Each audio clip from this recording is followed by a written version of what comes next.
100 ವರ್ಷಗಳಿಂದ ತಮಿಳುನಾಡಿನ ಮದುರೈ ಬಳಿ ಹಿಂದೂ ಮುಸಲ್ಮಾನರೆಲ್ಲ ಒಟ್ಟಿಗೆ ಕಾರ್ತಿಕ ದೀಪೋತ್ಸವವನ್ನು ಆಚರಿಸ್ತಾ ಇದ್ರು. ಆದರೆ ಚುನಾವಣೆ ಹತ್ತಿರ ಬರ್ತಾ ಇದ್ದಂತೆ ರಾಜಕೀಯದ ಬೇಳೆ ಬೇಯಿಸಿಕೊಳ್ಳೋದಕ್ಕೆ ಕೆಲವರು ಸೌಹಾರ್ದತೆಯ ಹಬ್ಬಕ್ಕೆ ಕಿಚ್ಚು ಹಚ್ಚಿದ್ರು. ಮದ್ರಾಸ್ ಹೈಕೋರ್ಟ್ ದೀಪೋತ್ಸವಕ್ಕೆ ಆದೇಶ ಮಾಡಿದ್ರು. ಚರ್ಚ್ ವಿರುದ್ಧವೇ ಸ್ಟಾಲಿನ್ ಸರ್ಕಾರ ಸಮರ ಸಾರಿದೆ. ದೀಪೋತ್ಸವಕ್ಕೆ ತಡೆ ನೀಡಬೇಕು ಅಂತ ಸುಪ್ರೀಂ ಕೋರ್ಟ್ಗೂ ಅರ್ಜಿ ಹಾಕಿದೆ. ತಮಿಳುನಾಡಿನ ಮಧುರೈ ದೇವಸ್ಥಾನದ ಕೂಗಳತೆ ದೂರದ ತಿರುಪರಂಕುಂದ್ರಂನಲ್ಲಿ ಪ್ರತಿ ವರ್ಷ ಕಲ್ಲಿನ ಕಂಬದ ಮೇಲೆ ಕಾರ್ತಿಕ ದೀಪೋತ್ಸವ ನಡೆಯುತ್ತೆ. ಆದರೆ ದೀಪೋತ್ಸವ ನಡೆಯೋ ಜಾಗದ ಪಕ್ಕದಲ್ಲೇ ದರ್ಗಾ ಇದೆ. ಇದು ಮುಸ್ಲಿಮರಿಗೆ ಇರಿಸು ಮುರಿಸು ಆಗ್ತಿದೆ ಅಂತ ತಕರಾರು ಶುರುವಾಯಿತು. ಅದಕ್ಕೆ ದೀಪ ಹಚ್ಚೋದಕ್ಕೆ ತಮಿಳುನಾಡಿನ ಸ್ಟಾಲಿನ್ ಸರ್ಕಾರ ನಿಷೇಧಿಸಿತ್ತು. ಇದನ್ನ ವಿರೋಧಿಸಿ ಬಲಪಂಥೀಯ ಕಾರ್ಯಕರ್ತರು ಮದ್ರಾಸ್ ಕೋರ್ಟ್ ಮೆಟ್ಟಿಲೇರಿದ್ರು. ಅರ್ಜಿ ವಿಚಾರಣೆ ನಡೆಸಿದ್ದ ಮದ್ರಾಸ್ ಹೈಕೋರ್ಟ್ ನ್ಯಾಯಮೂರ್ತಿ GR ಸ್ವಾಮಿನಾಥನ್ ವಿವಾದಿತ ಬೆಟ್ಟದ ತುದಿಯ ದೇವಸ್ಥಾನದಲ್ಲಿಯೇ ದೀಪ ಬೆಳಗಿಸಬೇಕೆಂದು ತೀರ್ಪನ್ನು ನೀಡಿದ್ರು. ಆದರೆ ಈ ತೀರ್ಪನ್ನೇ ಪ್ರಶ್ನಿಸಿದ ತಮಿಳುನಾಡು ಸರ್ಕಾರ ಹಿರಿಯ ನ್ಯಾಯಾಧೀಶರನ್ನೇ ಪದಚ್ಯುತಿಗೊಳಿಸಬೇಕು ಅಂತ 107ಕ್ಕೂ ಹೆಚ್ಚು ಸಂಸದರ ಸಹಿ ಪಡೆದು ಲೋಕಸಭೆ ಸ್ಪೀಕರ್ ಓಂ ಬಿರ್ಲಾ ಅವರಿಗೂ ಅರ್ಜಿ ಸಲ್ಲಿಸಿದ್ರು.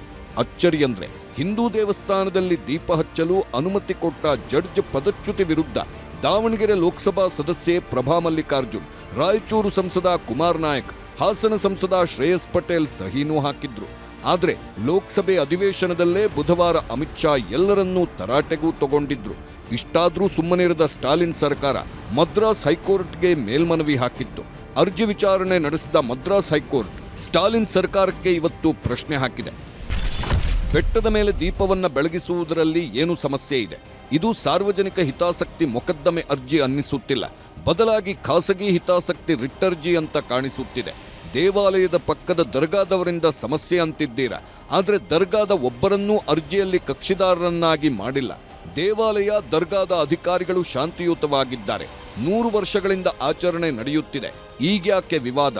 ಭದ್ರತೆ ಕೊಟ್ಟು ಭಕ್ತರ ಆಚರಣೆಗೆ ಅವಕಾಶ ಮಾಡಿಕೊಡಬೇಕು ಅಂತ ಮದ್ರಾಸ್ ಹೈಕೋರ್ಟ್ ದ್ವಿಸದಸ್ಯ ಪೀಠ ಆದೇಶಿಸಿದೆ. ಮದ್ರಾಸ್ ಹೈಕೋರ್ಟ್ ದ್ವಿಸದಸ್ಯ ಪೀಠದ ಆದೇಶವನ್ನು ಒಪ್ಪದ ಸ್ಟಾಲಿನ್ ಸರ್ಕಾರ ಸುಪ್ರೀಂ ಕೋರ್ಟ್ ಮೊರೆ ಹೋಗಿದೆ. ಸುಪ್ರೀಂ ಕೋರ್ಟ್ ಅರ್ಜಿ ವಿಚಾರಣೆ ನಡೆಸುವ ಭರವಸೆಯನ್ನೂ ನೀಡಿದೆ. ಈ ಮಧ್ಯೆ ಮದ್ರಾಸ್ ಹೈಕೋರ್ಟ್ ಜಡ್ಜ್ ಸ್ವಾಮಿನಾಥನ್ ಪರ ಸಾಮಾಜಿಕ ಜಾಲತಾಣಗಳಲ್ಲೂ ಹಿಂದೂ ಕಾರ್ಯಕರ್ತರು ಅಭಿಯಾನ ನಡೆಸುತ್ತಿದ್ದಾರೆ. ಸುಪ್ರೀಂ ಕೋರ್ಟ್ ಆದೇಶ ಏನ್ ಬರುತ್ತೋ ಗೊತ್ತಿಲ್ಲ. ಆದರೆ ಮುಂದಿನ ವರ್ಷ ತಮಿಳುನಾಡಿನಲ್ಲಿ ವಿಧಾನಸಭೆ ಚುನಾವಣೆ ಇರೋದ್ರಿಂದ ಈ ಪ್ರಕರಣ ರಾಜಕೀಯ ರೂಪ ಪಡೆದುಕೊಂಡಿದೆ.